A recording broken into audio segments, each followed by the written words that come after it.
জনগণ সিদ্ধান্ত নিবে নির্বাচন হবে কিনা। জনসভায় শেখ হাসিনা।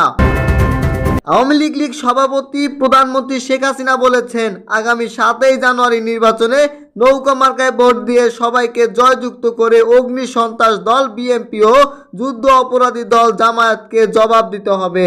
তারা নির্বাচনে আসে নাই, বানচোল করতে চায়। বাংলাদেশের মানুষ সিদ্ধান্ত নেবে নির্বাচন হবে কিনা। নির্বাচন হবে, সুষ্ঠুভাবে হবে।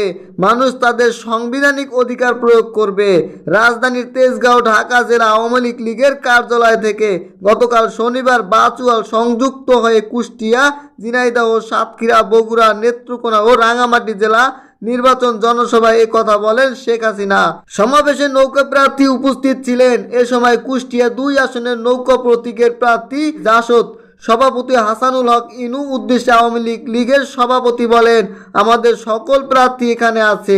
ইনু ভাইও নৌকায় চড়ছে, আবারও নৌকায় দোল খেয়ে পড়ে না যায় সেদিকে খেয়াল রাখবেন। বিএনপিকে সন্ত্রাসী দল হিসেবে মন্তব্য করে শেখ হাসিনা বলেন, বিএনপি কোনো রাজনৈতিক দল নয়, এটা একটা সন্ত্রাসী দল। জামায়াত যুদ্ধ অপরাধী দল। এই যুদ্ধ অপরাধী এবং সন্ত্রাসীদের হাত থেকে দেশকে মুক্ত করতে হবে, তাহলে উন্নয়নের দ্বারা অব্যাহত থাকবে। তিনি বলেন, বিএনপি নির্বাচনে আসেনি, নির্বাচন ঠেকানোর নামে 2013-2014 সালে যেভাবে অগ্নি সন্ত্রাস করেছিল, আবার তারা তাদের সেই ভয়ঙ্কর রূপ নিয়ে নেমেছে।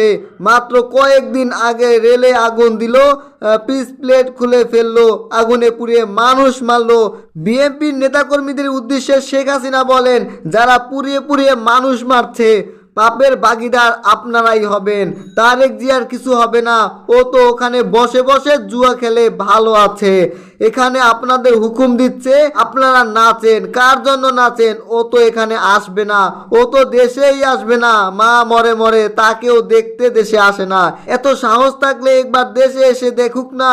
এদেশের মানুষ হত্যাকাণ্ডের প্রতিশোধ নেবে। ওর জনগণের সাংবিধানিক অধিকার উল্লেখ করে প্রধানমন্ত্রী বলেন, সামনে ইলেকশন, এই নির্বাচনে আমরা উন্মুক্ত করে দিয়েছি।